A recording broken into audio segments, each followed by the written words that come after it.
Hi ನಮಸ್ಕಾರ, welcome back to Megha Yuvan Kannada vlog. ಯಾರ್ಯಾರು ನನ್ನ ವೀಡಿಯೋಸ್ನ ಹೊಸದಾಗಿ ನೋಡ್ತಾ ಇದ್ದೀರಾ, ಪ್ಲೀಸ್ ನನ್ನ ಚಾನಲ್ನ ಸಬ್ಸ್ಕ್ರೈಬ್ ಮಾಡ್ಕೊಳ್ಳಿ ಮತ್ತು ಪಕ್ಕದಲ್ಲಿರೋ ಬೆಲ್ಲೈಕನ್ನ ಕ್ಲಿಕ್ ಮಾಡಿ. ಆವಾಗ ನಾನು ಹೊಸ ವೀಡಿಯೋಸ್ ಹಾಕಿದ್ರೆ ನಿಮಗೆ ನೋಟಿಫಿಕೇಷನ್ ಬರುತ್ತೆ. ಈ ವ್ಲಾಗಲ್ಲಿ ಒಂದು ವಾರದ್ದು ಅಪ್ಡೇಟ್ಸ್ ಇದೆ. ಇದು ಫಸ್ಟ್ ಡೇ ವ್ಲಾಗ್. ಸೊ ನಮ್ಮಮ್ಮನ ಮನೇಲಿ ನನ್ನ ಡೇ ಹೇಗಿರುತ್ತೆ ಅಂತ ನೋಡೋಣ. ನನ್ನ ಮಗುಗೆ ಹಸು ಮತ್ತು ಆನೆ ಅಂದರೆ ತುಂಬ ಇಷ್ಟ. ಆದ್ದರಿಂದ ಅವನು ಎದ್ದಿದ ತಕ್ಷಣ ಹಸುಗಳ ಹತ್ರ ಬಂದು ಹಸು ಜೊತೆ ಸ್ವಲ್ಪ ಹೊತ್ತು ಟೈಮ್ ಸ್ಪೆಂಡ್ ಮಾಡಿ ಮತ್ತೆ ಹಾಲು ಕುಡಿದು ಹಸುಗಳ ಹತ್ರ ಹೋಗ್ತಾನೆ. ನಮ್ಮಪ್ಪ 8-8:30 ಹೊಲದ ಹತ್ರ ಹಸುನ ಆಡ್ಕೊಂಡು ಹೋಗ್ತಾರೆ. ಅಲ್ಲಿ ತನಕ ಹಸುಗಳ ಜೊತೆ ಆಟ ಆಡ್ತಾನೆ. ಅದಾದಮೇಲೆ ಮಕ್ಕಳ ಜೊತೆ ಟೈಮ್ ಸ್ಪೆಂಡ್ ಮಾಡ್ತಾನೆ. ಇದೆಲ್ಲ ನಮ್ಮಮ್ಮವ್ರ ಮನೆ ಹಸು. 7-8 ಇದ್ದಾವೆ. ಎಲ್ಲ ಹಾಲು ಕೊಡುತ್ತೆ.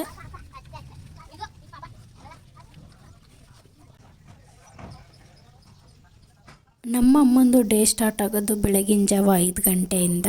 ಯಾಕಂದರೆ ಹಸು ಇರೋ ಮನೆಯಲ್ಲಿ ಕೆಲಸ ಜಾಸ್ತಿ ಇರುತ್ತೆ. ಅಲ್ಲದೆ ನನ್ನ ತಮ್ಮ ಬೆಳಗ್ಗೆ 6 ಗಂಟೆಗೆ ಡೈರಿ ಓಪನ್ ಮಾಡಬೇಕು. ಆದ್ದರಿಂದ ಅಷ್ಟರಲ್ಲಿ ಹಾಲೆಲ್ಲ ಕರೆದು ತೊಗೊಂಡೋಗ್ಬೇಕು.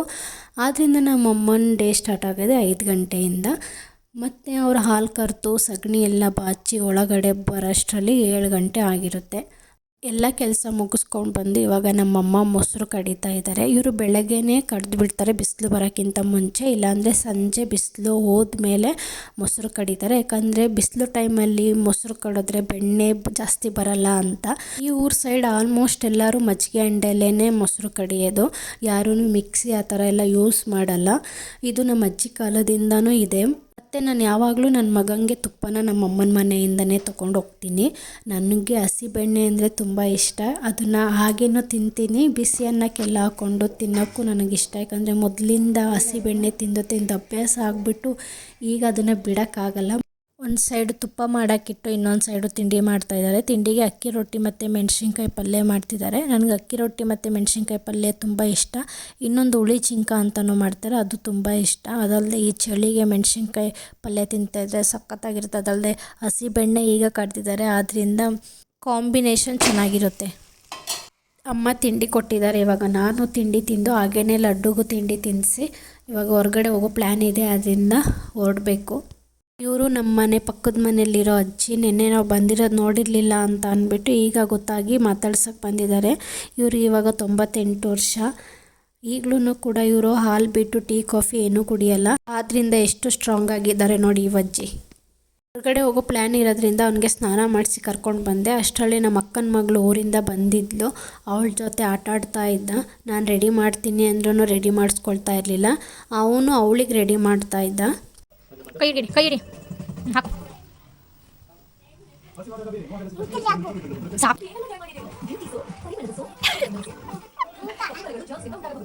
ಯಾರು ಹೇಳು ಹೆಸರೇನು ಹಾಕೊಂಡು? ಏನು ಹಾಕೊಂಡ ಹೆಸರು? ಅಕ್ಕನ ಹೆಸರು ಹೇಳಿ ಮಾತಾಡ್ತೀನಿ. ಅಕ್ಕನ ಹೆಸರೇನು? ಅಕ್ಕನ ಹೆಸರು ಮಿಂಚು ಕಣೋ. ಅಕ್ಕನ ಹೆಸರೇನು? ಮಿಂಚು. ಎಲ್ಲ ಮುಗಿಸಿ ನಾವು ಹೊರಡಷ್ಟರಲ್ಲಿ 12 ಗಂಟೆ ಆಗಿತ್ತು. ಇವಾಗ ನಾವು ಹೋಗ್ತಿರೋದು ನಮ್ಮ ದೊಡ್ಡಮ್ಮ ಅವ್ರ ಮನೆಗೆ, ಅಂದರೆ ನಮ್ಮ ಅಮ್ಮನ ಅಕ್ಕನ ಮನೆಗೆ. ನಾನು ನಮ್ಮ ಅಣ್ಣನ ಜೊತೆ ಹೋಗ್ತಾ ಇದ್ದೀನಿ. ನಮ್ಮಮ್ಮ ಮತ್ತು ನನ್ನ ಮಗ ಒಂದು ಬೈಕಲ್ಲಿ ಬರ್ತಾ ಇದ್ದಾರೆ. ಇವರು ನಮ್ಮಮ್ಮನ 2ನೇ ಅಕ್ಕ. ನಮ್ಮಮ್ಮಂಗೆ ಒಟ್ಟು 2 ಅಕ್ಕಂದಿರು, ಒಬ್ಬರು ತಂಗಿ ಇದ್ದಾರೆ. ಇವರು 2ನೇ ಅಕ್ಕ. ಇವರೇ ನಮ್ಮ ದೊಡ್ಡಮ್ಮ, ಕಮಲಿ ಅಂತ ಇವ್ರ ಹೆಸರು. ಇವರು ಯಾವಾಗಲೂ ಊರಿಗೆ ಬಂದಾಗೆಲ್ಲ ಬೈತಾ ಇರ್ತಾರೆ, ನಮ್ಮ ಮನೆಗೆ ಬಾ ಅಂತ. ನಾನು ಹೋಗಲ್ಲ, ಆದ್ದರಿಂದ ಅವರು ಬೈಯೋದು ನಿಲ್ಲಿಸಲ್ಲ. ಇವರು ನಮ್ಮ ಅಣ್ಣ, ಫಸ್ಟ್ನೇ ಮಗ ನಮ್ಮ ದೊಡ್ಡಮ್ಮಂದು ಸುದರ್ಶನ್ ಅಂತ. ನನ್ನನ್ನು ಕರ್ಕೊಬಂದ್ರಲ್ಲ ಅವರು ಪುನೀತ್ ಅಂತ, 2ನೇ ಮಗ. ಇಬ್ಬರೂ ಗಂಡು ಮಕ್ಕಳೇ. ನಮ್ಮ ದೊಡ್ಡಪ್ಪ ಮಲಗಿದ್ರು, ಹೋದ ತಕ್ಷಣ ಎದ್ದರು. ಮಧ್ಯಾಹ್ನ ಊಟಕ್ಕೆ ಅಂತ ದೊಡ್ಡಮ್ಮ ಮಟನ್ ಸಾರು ಮತ್ತು ಚಿಕನ್ ಚಾಪ್ಸ್ ಮಾಡಿದರು. ನಾನು ಊಟ ಮಾಡ್ತಾ ಹಾಗೇ ಲಡ್ಡುಗೂ ಊಟ ಮಾಡಿಸ್ತಾ ಇದ್ದೆ.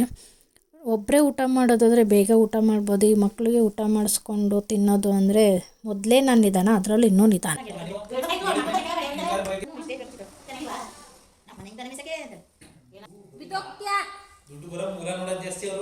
ಸಂಜೆ 4 ಗಂಟೆ ತನಕ ಇದ್ದು ನಾವು ಇವಾಗ ಮನೆಗೆ ಹೊರಟ್ವಿ. ನಮ್ಮಮ್ಮ ಎಲ್ಲಿಗೆ ಹೋದ್ರೂ ಹೇಗೆ ಹೋದ್ರೂ ಸಂಜೆ 5 ಗಂಟೆ ಅಷ್ಟರಲ್ಲಿ ಮನೇಲಿ ಇರಲೇಬೇಕು. ಯಾಕಂದರೆ ಹಾಲು ಕರಿಯೋದ್ರಿಂದ ಅವರಿಗೆ ಕೆಲಸ ಜಾಸ್ತಿ. ಮತ್ತು 4-5 ಹಸು ಇರೋದ್ರಿಂದ ಒಬ್ಬರ ಕೈಯಲ್ಲಿ ಹಾಲು ಕರಿಯೋಕ್ಕಾಗಲ್ಲ. ನನ್ನ ತಮ್ಮನೂ ಹೆಲ್ಪ್ ಮಾಡ್ತಾನೆ, ಬಟ್ ಅವನು ಡೈರಿಗೆ ಹೋಗೋದ್ರಿಂದ ಲೇಟಾಗಿಬಿಡುತ್ತೆ. ಅವನು 2 ಹಸು, ನಮ್ಮಮ್ಮ 3 ಹಸು ಹಾಲು ಕರ್ಕೊಂಡು ಹೋಗ್ತಾರೆ. ನಮ್ಮಪ್ಪ ಫಸ್ಟ್ ಹಾಲು ಕರಿತಾಯಿದ್ರು. ಅವ್ರಿಗೆ ಸ್ವಲ್ಪ ಕೈ ಏಟಾಗಿರೋದ್ರಿಂದ ಅವರು ಡೈರಿನೂ ಕೆಲ್ಸಕ್ಕೆ ಹೋಗ್ತಿಲ್ಲ ಮತ್ತು ಹಾಲು ಕರಿಯಲ್ಲ. ಡೈರಿ ಕೆಲಸನ ಈಗ ನಮ್ಮಪ್ಪಂದು ನನ್ನ ತಮ್ಮನೇ ನೋಡ್ಕೊಳ್ತಾ ಇರೋದು. ಎಲ್ಲ ಕೆಲಸ ಮುಗಿಸಿ ಇವಾಗ ನಮ್ಮಮ್ಮ ಮತ್ತು ಲಡ್ಡು ಆಟ ಆಡ್ತಾಯಿದ್ರು. ಆ ಗ್ಯಾಪಲ್ಲಿ ನಾನು ಜೋಳ ಸುಟ್ಕೊಬರೋಣ ಅಂತ ಹೋಗ್ತಾಯಿದ್ದೀನಿ. ನನಗಿಷ್ಟ ಅಂತ ಅಂದ್ಬಿಟ್ಟು ನಮ್ಮಪ್ಪ ಜೋಳ ತಂದಿದ್ದರು.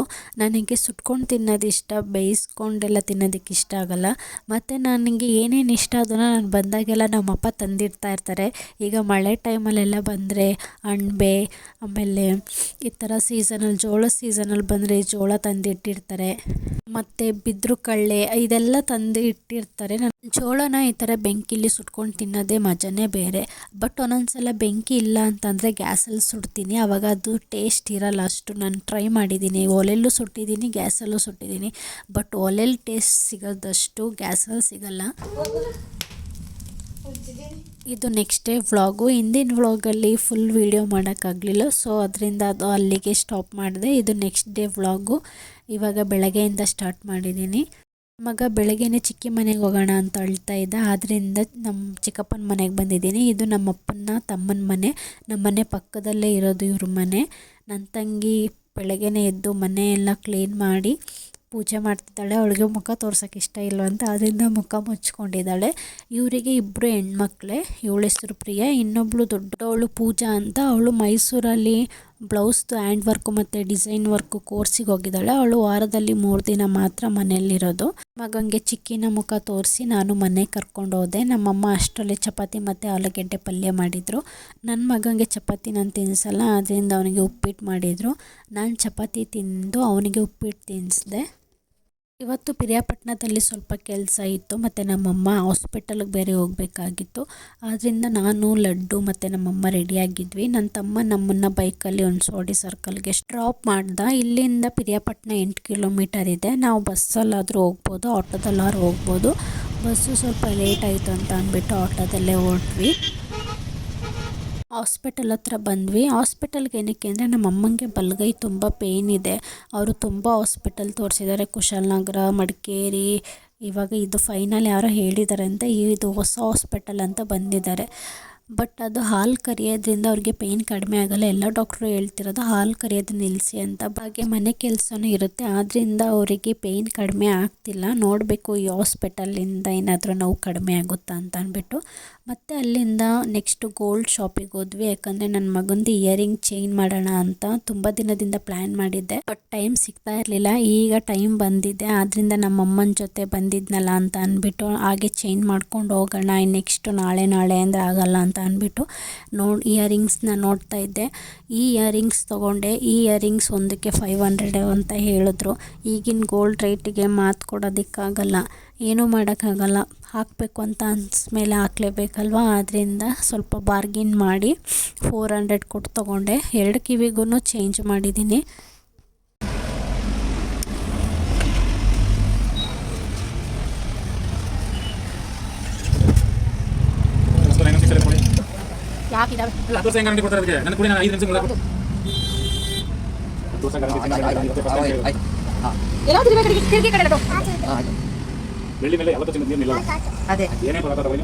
ಹೇಗಿದೆ ಲಡ್ಡು? ಓಲೆ ಚೆನ್ನಾಗಿದೆ ಅಲ್ವಾ? ಹಾಗೆ ಹಳೇದು ರಿಂಗ್ ಇತ್ತಲ್ಲ, ಅದನ್ನು ತೊಗೊಂಡು ಪ್ಯಾಕ್ ಮಾಡಿಸ್ಕೊಂಡು ಹೊರಟ್ವಿ. ನೆಕ್ಸ್ಟ್ ಸ್ಲಿಪ್ಪರ್ ಶಾಪಿಗೆ ಹೋದ್ವಿ. ಲಡ್ಡುಗೆ ಡೈಲಿ ಯೂಸ್ದು ಸ್ಲಿಪ್ಪರ್ ಇರಲಿಲ್ಲ ಅಮ್ಮನ ಮನೆಯಲ್ಲಿ, ಅದರಿಂದ ತೊಗೊಳ್ಳೋಣ ಅಂತ ಅಂದ್ಬಿಟ್ಟು ಹೋದ್ವಿ. ಇಲ್ಲಿ ಮಕ್ಕಳು ಕಲೆಕ್ಷನ್ ತುಂಬ ಕಡಿಮೆ ಇತ್ತು. ಮತ್ತು ಬೇರೆ ಬೇರೆ ಅಂಗಡಿಗೆ ಹೋಗಿ ಹುಡ್ಕೋಷ್ಟು ಟೈಮು ಕೂಡ ಇರಲಿಲ್ಲ. ಯಾಕಂದರೆ ಅಮ್ಮ ಹೋಗಿ ಸಂಜೆ ಅವ್ರ ಕೆಲಸಕ್ಕೆ ಜಾಯ್ನ್ ಆಗಲೇಬೇಕು, ಹಾಲು ಕರಿಬೇಕಲ್ಲ. ಆದ್ದರಿಂದ ಡಿಸೈನ್ ಚೆನ್ನಾಗಿದ್ದರೆ ಕಲರ್ ಇರಲಿಲ್ಲ, ಕಲರ್ ಇದರಲ್ಲಿ ಡಿಸೈನ್ ಇರಲಿಲ್ಲ. ಆದ್ದರಿಂದ ಯಾವುದಾದ್ರೂ ಒಂದು ತೊಗೊಂಡು ಅಲ್ಲಿಂದ ಹೊರಟ್ವಿ.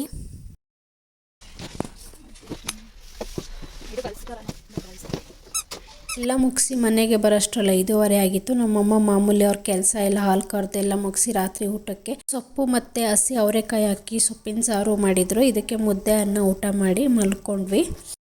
ಇದು ನೆಕ್ಸ್ಟ್ ಡೇ ವ್ಲಾಗು. ಅಲ್ಲಿ ಕಾಣ್ತಿದೆಯಲ್ಲ, ಇದೇ ನಮ್ಮೂರಿನ ಡೈರಿ. ಮತ್ತು ಇದು ನಮ್ಮೂರಿಂದು ಬಸವೇಶ್ವರನ ದೇವಸ್ಥಾನ. ಈ ದೇವಸ್ಥಾನದಿಂದನೇ ನಮ್ಮ ಮನೆ ಇರೋದು. ಇಲ್ಲಿ ಕಾಣಿಸ್ತಿದೆಯಲ್ಲ, ಇದು ಕುರ್ಚು ಅಂತ. ಇದು ಊರ ಮಧ್ಯದಲ್ಲಿ ನಮ್ಮ ಸೈಡ್ ಎಲ್ಲ ಹಳ್ಳಿಗಳಲ್ಲಿರುತ್ತೆ ಇದು. ಮತ್ತು ಇವತ್ತು ನಮ್ಮಮ್ಮ ತಿಂಡಿಗೆ ಅಕ್ಕಿ ರೊಟ್ಟಿ ಮತ್ತು ಕುಂಬಳಕಾಯಿ ಪಲ್ಯ ಮಾಡ್ತಾಯಿದ್ರು.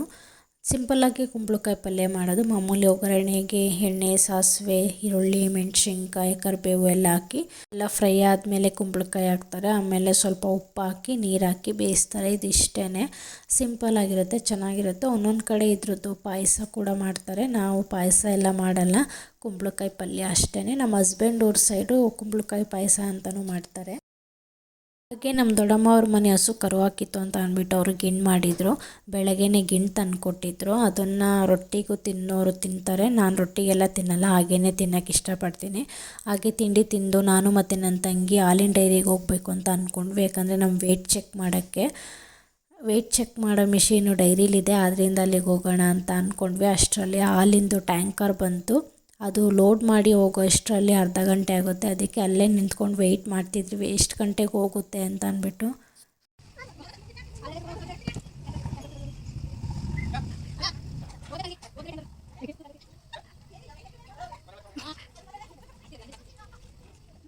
ಟ್ಯಾಂಕರ್ ಹೋದ್ಮೇಲೆ ನಾನು, ನನ್ನ ತಂಗಿ ಮತ್ತು ನನ್ನ ಮಗ ಡೈರಿ ಹತ್ರ ಬಂದ್ವಿ. ಇವರು ಹಾಲೆಲ್ಲ ಲೋಡ್ ಮಾಡಿದ್ರಲ್ಲ, ಸೊ ಈಗ ಟ್ಯಾಂಕರ್ನ ತೊಳಿತಾ ಇದ್ರು. ಇದನ್ನು BMC ಅಂತ ಕರೀತಾರೆ. ಯಾವ ಹಳ್ಳೀಲಿ ಹಾಲು ಜಾಸ್ತಿ ಹಾಕ್ತಾರೆ ಆ ಹಳ್ಳೀಲಿ ಈ ಥರ BMCನ ಸ್ಟಾರ್ಟ್ ಮಾಡ್ತಾರೆ. ಮತ್ತು 5 ಹಳ್ಳಿ ಸೇರಿ ಒಂದು ಡೈರಿಗೆ ತಂದು ಹಾಕೋದ್ರಿಂದ ಇಲ್ಲಿ 4000 ಲೀಟರ್ ಹಾಲು ಹಾಕ್ತಾರೆ.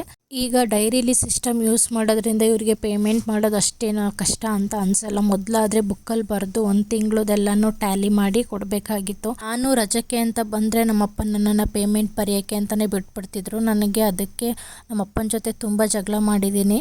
ಯಾಕಂದರೆ 1ನೇ ತಾರೀಕಿಂದ 31ನೇ ತಾರೀಕು ತನಕ ಎಷ್ಟು ಹಾಲು ಹಾಕಿರ್ತಾರೆ ಅದ್ರದ್ದೆಲ್ಲ ಟ್ಯಾಲಿ ಮಾಡಿ ಅವ್ರದ್ದು ಅಮೌಂಟ್ ಎಲ್ಲ ಬರೆದು, ಅದು ತುಂಬ ರಿಸ್ಕು. ಯಾಕಂದರೆ 1-2 ಜನ ಹಾಕಲ್ಲ, ಅಲ್ಲಿಗೆ ಒಂದು 60 ಜನ 70 ಜನ ಹಾಲು ಹಾಕ್ತಾ ಇರ್ತಾರೆ. ಅದನ್ನೆಲ್ಲ ಟ್ಯಾಲಿ ಮಾಡಬೇಕು, ತುಂಬ ಕಷ್ಟ. ನೋಡೋರ್ಗೆ ಈಸಿ ಅನಿಸುತ್ತೆ ಡೈರಿ ಕೆಲಸ, ಬಟ್ ಮಾಡೋದು ತುಂಬ ಕಷ್ಟ. ನಾನು ನೋಡಿಬಿಟ್ಟಿದ್ದೀನಲ್ಲ ಕಣ್ಣಾರೆ, ಅದರಿಂದ ಹೇಳ್ತಾ ಇರೋದು. ಹೋಗಿದ್ದು ವೆಯ್ಟ್ ಚೆಕ್ ಮಾಡೋದಕ್ಕಲ್ವ, ಅದನ್ನು ಬಿಟ್ಟು ನಾನು ಎಲ್ಲ ಮಾಡ್ತಾಯಿದ್ದೆ.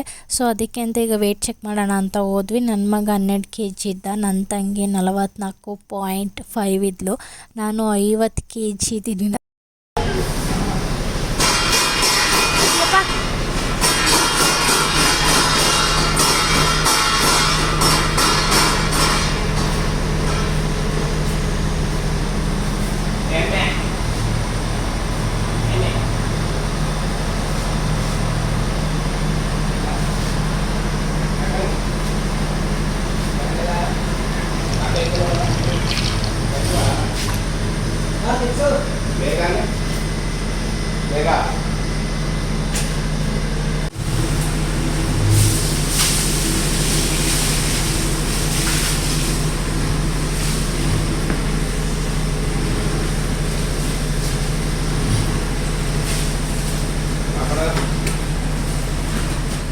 ನನ್ನ ತಮ್ಮ ಅವ್ನ ಡೈರಿ ಕೆಲಸ ಮುಗಿಸಿ ತಿಂಡಿ ತಿಂದು ನನ್ನನ್ನು ನಮ್ಮ ಅಜ್ಜಿ ಮನೆಗೆ ಕರ್ಕೊಂಡು ಹೋಗ್ತಾಯಿದ್ದ. ಅಜ್ಜಿ ಮನೆ ಅಂದರೆ ನಮ್ಮ ಅಮ್ಮನ ಮನೆ ಬೈಲ್ಕುಪ್ಪದಲ್ಲಿರೋದು.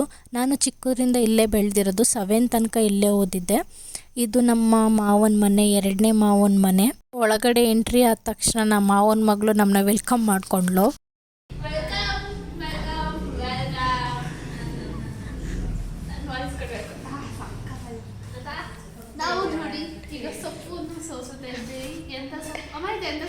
ನುಗ್ಗೆ ಸೊಪ್ಪು ಸೊಪ್ಪು ಯಾವುದು ಅಂತ ಗೊತ್ತಿಲ್ಲ, ಸೊಪ್ಪು ಸೋಸ್ತಿದ್ಯಾ? ನುಗ್ಗೆ ಸೊಪ್ಪನ್ನು ಸೋಸ್ತಾ ಇದೀವಿ. ಇದು ನೋಡಿ, ಇವನು ಮಾಡ್ಬಿಟ್ಟು ಬಂದಿದ್ದಾನೆ. ಏನು ಮಾಡಿಬಿಟ್ಟು ಮಲಗ್ಬಿಟ್ಟು ಬಂದಿದ್ದಾನೆ. ಯಾರ್ಯಾರಿಗೆ ನಮ್ಮಮ್ಮ ನುಗ್ಗೆ ಸೊಪ್ಪು ಸಾಂಬಾರು ಮಾಡುತ್ತಾರೆ, ನಮ್ಮಮ್ಮ ರೆಸಿಪಿ ಹೇಳ್ತದೆ, ಯೂಟ್ಯೂಬ್ ಚಾನಲ್ ಬರುತ್ತೆ, ನೋಡ್ಕೊಳ್ಳಿ ಆಯ್ತಾ. ನನ್ನ ಮಗ ಇದ್ಯಾಕೆ ಹಿಂಗೆ ಆಡ್ತಾಳೆ ಹೇಳೋ ಆ ಥರ ಆಡ್ತಾಳೆ. ಯೂಟ್ಯೂಬ್ ಫೇಮಸ್ ಆಗ್ಬಿಡ್ತಾ ಗಂಡು ಗಂಡ ಶಿಶಿಸ್ ಅಮ್ಮ ಒಳಿಗೆ ಹೊರಗಡೆಗೆ ಹೋಯ್ತಿರೋದು. ನಮ್ಮ ಮಾವ ಅವ್ರ ಅಕ್ಕನ ಮಗಳನ್ನೇ ಮದುವೆ ಆಗಿರೋದು, ಅಂದರೆ ನನ್ನ ದೊಡ್ಡಮ್ಮನ ಮಗಳು. ಇವರು ನನಗೆ ಅಕ್ಕನೂ ಆಗ್ತಾರೆ ಮತ್ತು ಅತ್ತೆನೂ ಆಗ್ತಾರೆ. ಆದರೆ ನಾನು ಅತ್ತೆ ಅಕ್ಕ ಎರಡು ಬಿಟ್ಟು ಆಂಟಿ ಅಂತ ಕೂಗ್ತೀನಿ. ನಾನು ಚಿಕ್ಕದ್ರಿಂದನೂ ಇವ್ರ ಜೊತೆನೇ ಬೆಳೆದಿರೋದು 7ನೇ ಕ್ಲಾಸ್ವರೆಗೂ. ಮತ್ತೆ ಇಲ್ಲಿ ಕೂತಿದ್ದಾಳಲ್ಲ ಇವಳು ಅವ್ರ ಮಗಳು ಖುಷಿ ಅಂತ, ಅವಳು ಇವಾಗ ಡಿಗ್ರಿ ಮಾಡ್ತಿದ್ದಾಳೆ.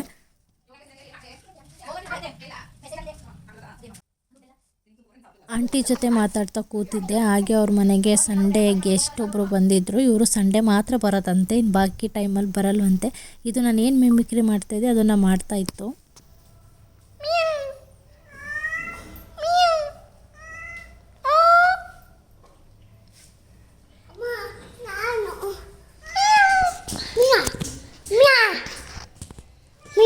ನನ್ನ ಮಗ ಹೊರಗಡೆ ಹೋಗೋಣ ಅಂತ ಅಳ್ತಿದ್ದ, ಆದ್ದರಿಂದ ಮನೆ ಹೊರಗಡೆ ಬಂದು ಅವನನ್ನು ಬಿಟ್ಟೆ ಆಟಾಡ್ತಾ ಇದ್ದ. ನಾನು ಹಾಗೆ ಸುಮ್ಮನೆ ಇದು ನಿಂಬೆಹಣ್ಣು ಸೀಬೆಹಣ್ಣು ಥರ ಕಾಣಿಸ್ತಾ ಇತ್ತು, ವೀಡಿಯೋ ಮಾಡೋಣ ಅನ್ನಿಸ್ತು. ಹಾಗೆ ಹೊರಗಡೆದು ಒಂದು ವೀಡಿಯೋ ಮಾಡಿ ಈ ಹಣ್ಣೊಂದು ವೀಡಿಯೋ ಮಾಡಿದೆ. ಇದು ಗಜ ನಿಂಬೆ ಅಂತ ಹೇಳ್ತಾರೆ ಅಂತಂದರು, ಮತ್ತು ಇದರಲ್ಲಿ ಉಪ್ಪಿನಕಾಯಿ ಮಾಡಿದ್ರೆ ತುಂಬ ಟೇಸ್ಟ್ ಇರುತ್ತೆ ಅಂತಲೂ ಹೇಳಿದ್ರು.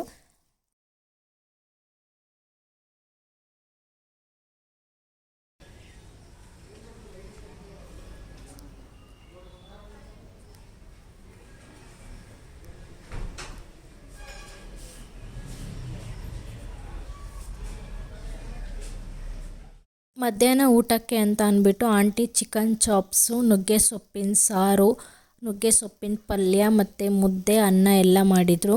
ಇದನ್ನು ಊಟ ಮಾಡಿ ಅಜ್ಜಿನ ನೋಡೋಣ ಅಂತ ಹೊರಟೆ.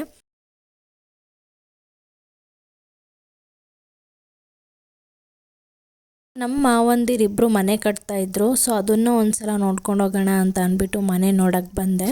ಹೊರಗೆ ನಿಂತಿದ್ದಾರಲ್ಲ ಅವರು ಮತ್ತು ಇವರು ನಮ್ಮ ಅತ್ತೆ, ಇವ್ರದೇ ಮನೆ ನೋಡಿಕೊಂಡು ಇನ್ನೊಬ್ಬರು ಮಾವನ ಮನೆಗೆ ಹೋದೆ. ಇಲ್ಲಿ ನಮ್ಮ ಅಮ್ಮಂದು ಚಿಕ್ಕಪ್ಪನ ಮಕ್ಕಳು ಇರೋದ್ರಿಂದ ಎಲ್ಲ ನನಗೆ ಮಾವಂದಿರೇ ಆಗಬೇಕು. ಸೊ ಇಲ್ಲೆಲ್ಲ ಇರೋರೆಲ್ಲ ನಮ್ಮ ಅತ್ತೆಯಂದಿರೇ. ನನ್ನ ಮಗ ಅವ್ನ ಕಾರ್ ಮಿಸ್ ಮಾಡ್ಕೊಳ್ತಾ ಇದ್ದ, ಆದ್ದರಿಂದ ಆ ಕಾರ್ ಜೊತೆ ಆಟಾಡ್ತಾ ಇದ್ದ. ಅಲ್ಲಿಂದ ನಮ್ಮ ಅಜ್ಜಿನ ನೋಡೋಕೆ ಹೋದೆ. ಇವರೇ ನಮ್ಮ ಅಮ್ಮನ ಅಮ್ಮ, ಸುಬ್ಬಮ್ಮ ಅಂತ. ನಾವು ಅವ್ವ ಅವ್ವ ಅಂತ ಕರೆಯೋದು. ಅಜ್ಜಿನ ಮಾತಾಡಿಸಿ ಹೊರಡೋಣ ಅಂತ ಬಂದೆ, ಯಾಕಂದರೆ ಲೇಟ್ ಆಗಿದೆ. ನನ್ನ ತಮ್ಮ ಡೈರಿಗೆ ಬೇರೆ ಹೋಗ್ಬೇಕಾಗಿತ್ತಲ್ಲ. ಹಾಗೆ ಬರ್ತಾ ಇರೋರು ಕೂಡ ಇವರು ನಮ್ಮ ಅಜ್ಜಿನೇ, ನಮ್ಮಮ್ಮನ ಚಿಕ್ಕಮ್ಮ. ಚೆನ್ನಾಗಿದ್ದೀರ ಅಜ್ಜಿ? ಎಷ್ಟು ಇಟ್ಕೊಂಡಿದ್ದೀರ ಅಜ್ಜಿ ಹಸುನ? ಈ ಏರಿಯಾ ಫುಲ್ಲು ನಮ್ಮ ಫ್ಯಾಮಿಲಿ ಮೆಂಬರ್ಸೇ ಇರೋದು. ಇದರಲ್ಲಿ ನಮ್ಮ ತಾತಂದಿರಿಗೆ 4 ಜನ ತಮ್ಮಂದಿರು, ಅವ್ರ ಮಕ್ಕಳು ಎಲ್ಲ ಇಲ್ಲೇ ಇರೋದು.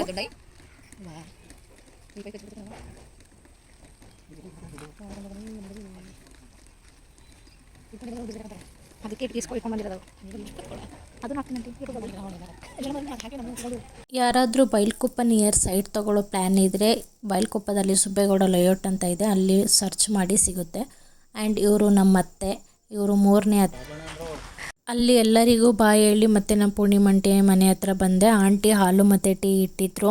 ನನ್ನ ಬ್ಯಾಗು ಮತ್ತು ನನ್ನ ಮಗನ ವಾಟರ್ ಬಾಟಲ್ ಎಲ್ಲ ಎಲ್ಲೆಲ್ಲೋ ಹರಡ್ಬಿಟ್ಟಿದೆ. ಸೊ ಅದೆಲ್ಲನೂ ಕಲೆಕ್ಟ್ ಮಾಡಿಕೊಂಡು ನನ್ನ ತಮ್ಮ ಹೊರಗಡೆ ವೆಯ್ಟ್ ಮಾಡ್ತಾಯಿದ್ದ. ಇವರಿಗೆಲ್ಲ ಬಾಯ್ ಹೇಳಿ ಹೊರಟೆ ಇಲ್ಲಿಂದ.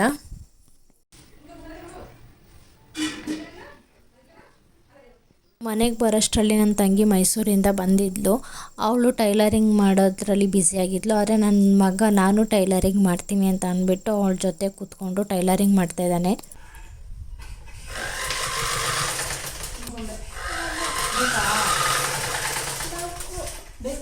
ರಾತ್ರಿ ಊಟಕ್ಕೆ ಅಮ್ಮ ಮಟನ್ ಸಾರು ಮತ್ತು ಮಟನ್ ಚಾಪ್ಸ್ ಮಾಡಿದರು. ಊಟ ಮಾಡಿ ಮಲ್ಕೊಂಡ್ವಿ. ಇದು 1 ವಾರದ ವ್ಲಾಗ್ ಆಗಿತ್ತು. ಪ್ಲೀಸ್ ಈ ವ್ಲಾಗ್ ನಿಮ್ಗೆ ಇಷ್ಟ ಆಗಿದ್ರೆ ಒಂದು ಲೈಕ್ ಮಾಡಿ. Thank you.